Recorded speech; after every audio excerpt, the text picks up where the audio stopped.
So yung debate mga kababayan, discussion sa constitutional reforms o itong charter change, kung saan-saan na po napunta yung usapan na nagbabagang mga balita at pagtalakay sa mga isyu ng lipunan. Bulsa, opinyon, banat at paglalantad sa katotohanan. Bulsa, what you see is what you get. You decide. Nauwi mga kababayan sa bangayan, away ng mga senador at saka mga congressmen. Naglabasan na po ng mga baho. Nauwi mga kababayan sa pidap scam.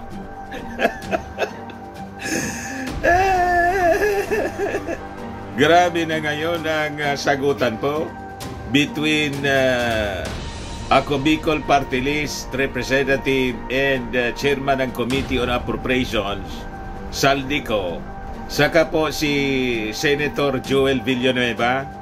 Bakit niya Mr. Maravillas? Ano yung pinagmulan? Minaliit kasi mga kababayan ni Senator Villanueva, yung unang diskusyon natin, yung mga senador, minamaliit yung mga congressmen. Bumulta po si Saldico. Kayo niyang mga senador, masyado ninyong minamaliit kaming mga congressmen. Lalo pa po si Joel Villanueva, dati pong si BAC, party list representative noon before naging senador. Pero anya, pag dating ng eleksyon, punta kayo sa aming distrito, humihingi kayo sa amin ng suporta para manalo. Ayun, mga kababayan, nagkainitan yung dalawa. Nang sabihin mga kababayan ni Saldico na masyado niya kayong mayabang. Ayan po. Noong isang linggo to, ay tama, masyadong hambog. Saldico reminds Joel Villanueva of Ombudsman dismissal over pork barrel scam. Buwelta mga kababayan ni Joel Villanueva. Maligo ka muna. Villanueva hits back at House Appropriations Chief. Napunta po sa kung ano-anong mga usapan po na wala man kinalaman sa wala man kinalaman sa tsa-tsa. Talaga niya Mr. Maravillas, matindi itong issue sa pag-amyenda ng ating konstitusyon. Talagang matindi po kung ano-ano po yung pumasok na issue. Napunta mga kababayan doon sa kaso ni Janet Lim Napoles, yung pidap scam. But before ko mga kababayan ibigay sa inyo yung mga nakakatuwang kwentong ito, click subscribe muna dito sa ating YouTube channel and hit the notification bell para lagi po kayong updated sa mga kaganapan dito sa ating bansa. Like and share na rin po ninyo ng ating video at wag na rin po ninyo mga kababayan na skip yung ating mga commercial ads para tuloy-tuloy lang ang pag-unlad ng bagong Pilipinas. Sa mga naghanap po ng malinis and spacious fitness gym, punta lang po kayo sa aming Colossal Fitness Gym. We also offer Grab car rental with our brand new 2023 model ng Toyota Innova. We also accept booking for those who are planning to travel via PAL, Cebu Pacific, and other airline companies, local and international. And bills payment for Meralco Bills, PLDT, Aleco, dito sa amin, sa Albay, etc. Kahit saan pong bansa gusto ninyong mag-travel, pwede na kayo mag-online booking po dito sa amin. Pati sa hotel, may Paymaya po kami, may bayad center na rin po. Ang Colossal Fitness Gym is located at 3rd floor, Security Bank Building, Lanco Business Park, Legazpi City, Albay. For inquiries, look for Jilon Maravillas, contact number 0966-802-0949. Yan po yung aming Innova. Lagi na pong matao dito sa amin. Na-set up na rin yung aming mga bagong gym equipment. May treadmill na rin po kami. Saka may bagong product kaming paninda mga kababayan. Eye Glow Serum. Whitening po siya. Tingnan ninyo yung epekto. Galing po itong South Korea. Yung epekto po sa aking anak na architect entrepreneur. Negosyo niya po ito, before and now. Di ba mga kababayan, kitang-kita yung diferensya? Sa mga inquiries ninyo, contact ninyo Riz Maravillas on FB. Ito naman po, Firmax Firming and Lifting Cream. Sa mga pains at paninigas na mga kaso-kasuan, mainam po siya. Paid lang sa mga pulses and affected area. Ito naman po, Automax Radiant Serum. Sa mukha naman yung application. Anti-aging po siya mga kababayan. You will look 10 years younger than your age. Sa mga cancer patients naman po, baka lang gusto ninyo itong itry. Nengxia Red Mix Fruit Drink. Hindi man po siya gamot, food supplement siya. Kaya lang, gawa siya mga kababayan sa goji berry. Yung goji berry, may anti-cancer properties po. Ngayon, yung mga inquiries po ninyo, dumiritso na lang kayo sa aming messenger sa Facebook para masagot namin agad. Ayos pa? Ayos na niya, Mr. Maravillas. Balikan natin yung mga controversies mga kababayan kasi dapat sana yung focus ng ating mga legislators po, yung panawagan ng ating Pangulong Bongbong Marcos na tulungan siya na mapaunlad yung ating bagong Pilipinas at yung pakiusap niya na gawing mas attractive po yung ating bansa sa mga foreign investments sa pamamagitan po ng pagtanggal dito sa mga restrictions. Kasi sabi nga po ni Congressman Joey Sarte Salceda, Chairman Committee on Ways and Means, ang sikip-sikipan niya dito sa atin. Yan po, Salceda's big frustration on Philippine economy. Ang sikip-sikip, yan po, ang ating economy niya is so tight against the entry of investments. Nearly all of its neighboring countries have overtaken it. Nalampasan na niya tayo ng mga kalapit bahay nating bansa. Sabi ng aming puging-puging Congressman Joey Sarte Salceda, sabi niya, we are third most restrictive economy niya in the world. And all those restrictions are in the Constitution. Ito dapat yung tutok ng mga senador. Si Super Ate nasa PI investigation hanggang ngayon. At si Villanueva po, Senator Villanueva, inaaway yung mga congressmen. Nagalit tuloy si Saldico, Chairman Committee on Appropriation. Nangambog mo niya, kala mo niya, malinis ka. Mamaya po, mga kababayan, ibigay ko sa inyo yung awayan. Ito yung dapat pinag-uusapan po. Diba? Nawala po sa topic. Sabi po ni Joey Salceda, we are third most restrictive economy in the world. And all those restrictions are in the Constitution. Kasi ang problema nga, ang sikip-sikip natin, hindi natin pinapapasok yung mga pwedeng magpalago ng ekonomiya para meron tayong espasyo for higher wages when productivity is rising, sabi po ng aming congressman dito sa Segundo Distrito. Salceda claimed that every time the Philippine Constitution would undergo revision, it was toward adding to furthering the restrictions. Baliktad yung nangyayari. Imbis na luwagan, lalo na hinigpitan, kaya ang sikip-sikip na niya. So sabi niya, noong 1902 nalampasan na tayo ng Malaysia. Noong 1935, nalampasan tayo ng Indonesia. Noong 1972, nalampasan tayo ng Thailand. Ngayon naman lalampasan tayo ng Vietnam. Nalampasan na. You see? Yung Vietnam dati mga kababayan, napakahirap na bansa, isa sa mahirap na bansa dito sa Southeast Asia kasi nagkagera sila.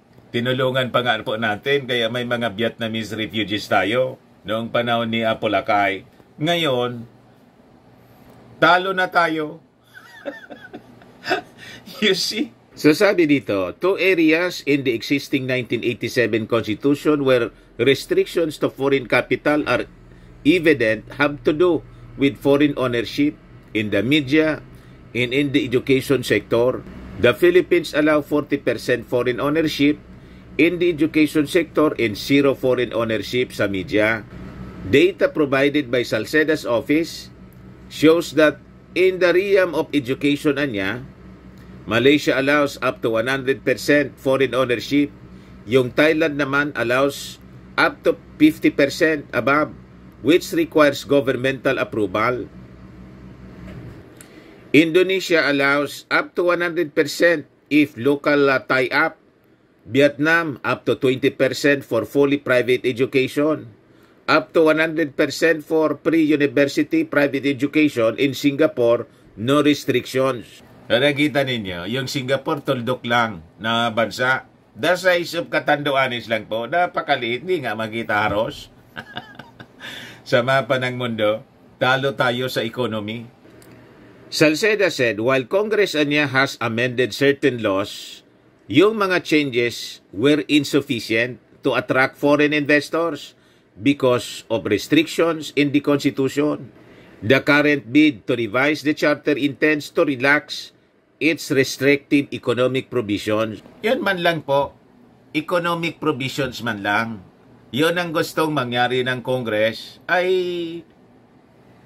base na doon mismo sa naging hiling ng ating Pangulong Bongbong Marcos. Sila na nga yung pinapalid, yung Senado, o ano, kung ano niya yung gusto ninyong mangyari, susundin lang, i-adapt ng Congress. Ayun, nag-away-away na po. Nauwi po sa, napunta sa PDAF.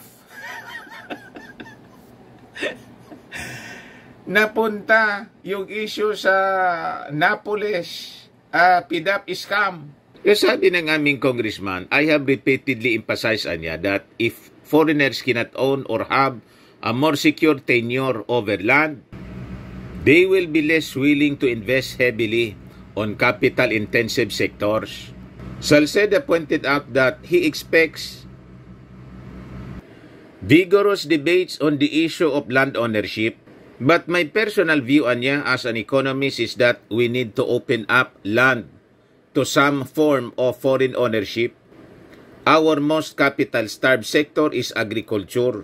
In 2022 anya, it accounted for just 1.3 billion pesos in approved foreign investments out of a total of 242 billion in approved foreign investments during the same year.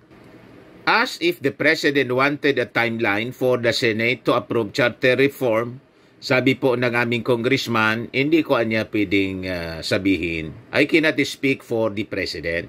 But I can speak of his style based on my experience anya. He recalled that during the deliberations ng Maharlika Investment Fund, the President in the House gave him, as head of the technical working group, unlimited leeway to listen to stakeholders and to institute safeguards and refinements to the measure.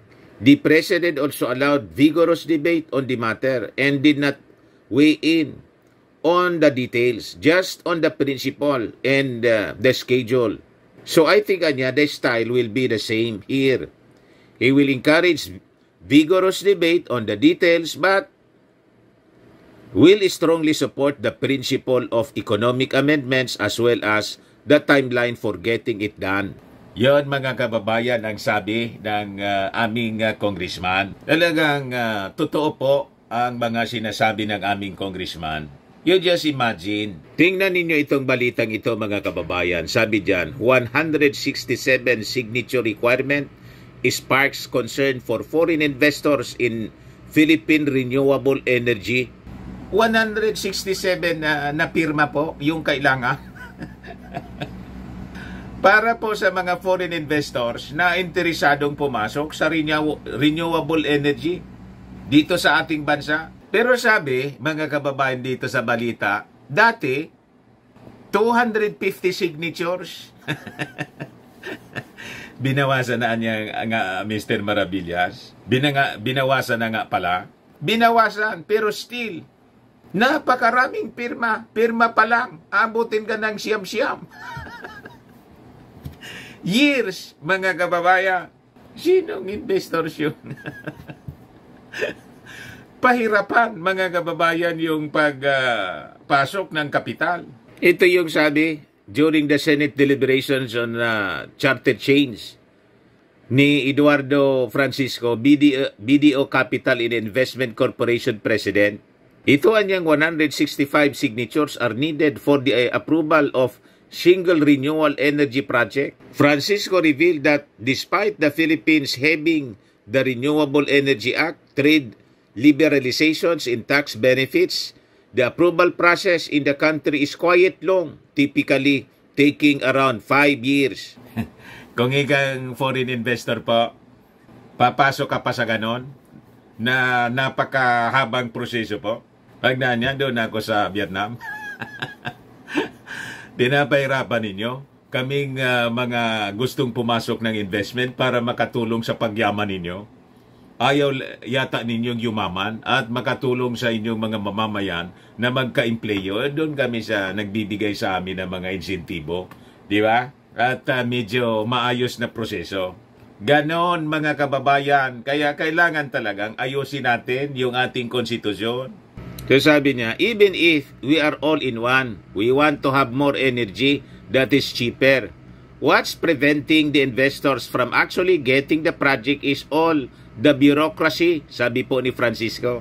It's actually gone down. The required number of signatures a few years back, anya, it was 250. But unfortunately, anya, 167 signatures is really crazy. That's really the real bottleneck. Nakita na ninyo kung bakit hindi tayo umasinso dito sa Pilipinas? Doon pa lang, sa mga requirements na kailangan i-comply po, ayawan na. Di ba? Tapos dito sa debate ng charter change po, ibig pag-usapan yung detalye na po ng kung ano yung babaguhin sa ating konstitusyon. Ang panahon ng ating mga legislators, lalo yung mga senador, napunta doon sa wala kakwenta-kwentang bangayan. Napunta po sa PDAP scam. Ayan po. Masyadong ambog. Saldico reminds Joel Villanueva of Ombudsman dismissal over pork barrel scam. Ang pinag-ugatan, mga kababayan, yung pang-iinsulto. Pag mamaliit sa Congress, sabi rito, ako Bicol Party List Representative Elizaldico criticizes Senator Joel Villanueva for belittling House members, citing his past dismissal over the pork barrel scam. Villanueva's alleged superiority complex and dismissal by the Ombudsman for PDAP misuse brought into focus amidst constitutional amendment debates. The controversy underscores deeper issues within Philippine politics, including long-standing rivalry between Senate and House members. Party List Coalition Foundation Incorporated President and ako Bicol Party List Representative Saldico called out Senator Villanueva for allegedly belittling members of the House of Representatives. Minamaliitan niya ninyo kami dito sa Kongreso. Di ba galing ka dito? Napaka-arrogante mo, anya. So sabi ng ako Bicol Congressman na taga dito din sa amin, unang-unaan niya, Senator Joel Villanueva. Si Senator Joel ho, ay dati naman siyang party list at masyado ho atang mayabang ang ating senador.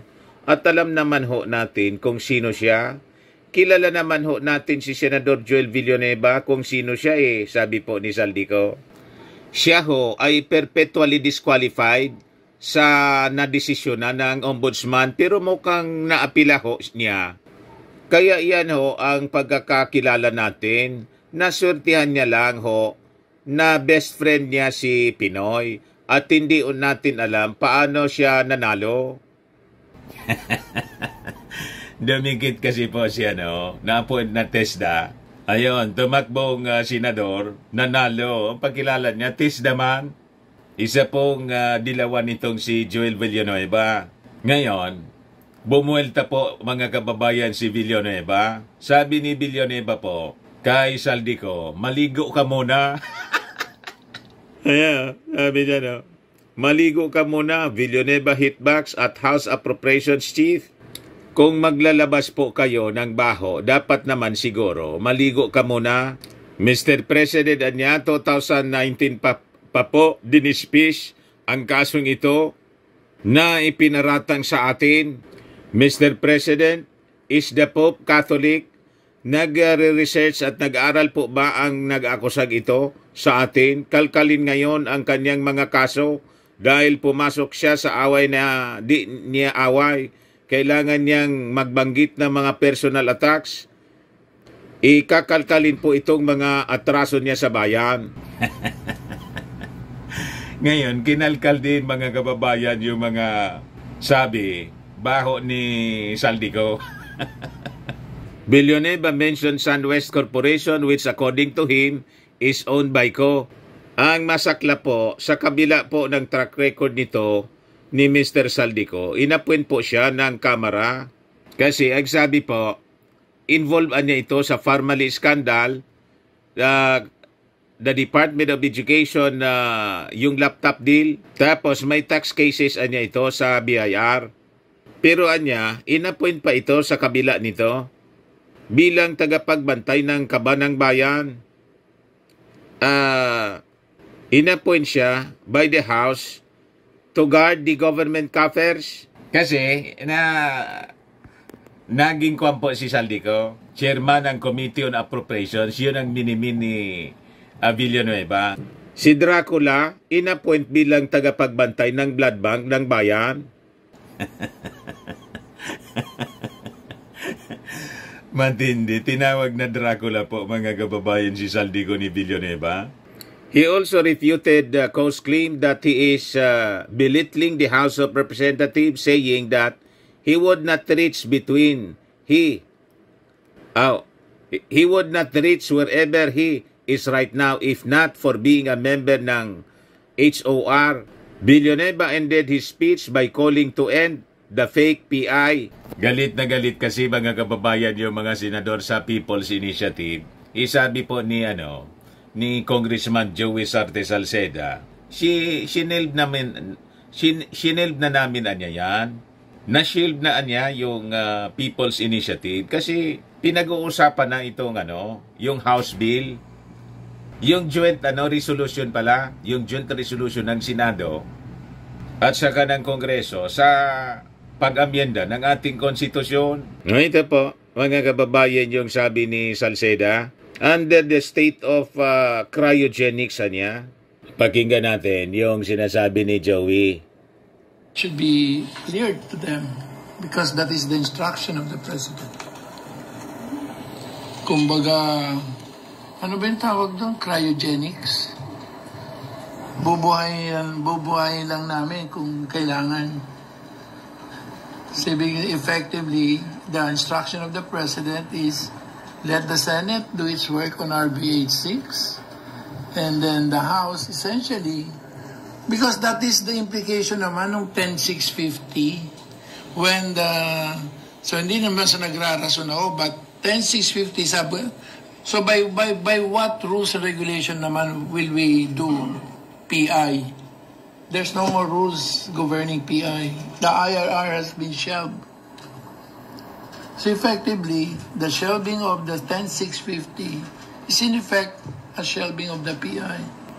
So hindi ba, I think sapat na yun para sa Senado na there is no sword of Damocles over them. And that's why, although may mga disagreement kami with respect to the urgency or the deadlines, but at least, we can now have the poison in the atmosphere is no longer there. Wala na doon. Kasi nga, so yun ang implication ng speech ni Presidente doon sa CONSA at yun din ang implication ng pag-shelve ng COMELEC ng 10650. Again, let me repeat, by what rule will the signatures be gathered when the rules have been set aside? For now. Effectively, wala ng PI daw for now. It's in a state of cryogenics. Sinil, hindi na nga Kongreso. Kasi hindi man yung Kongreso yung nag-initiate ng... ay, dali lang po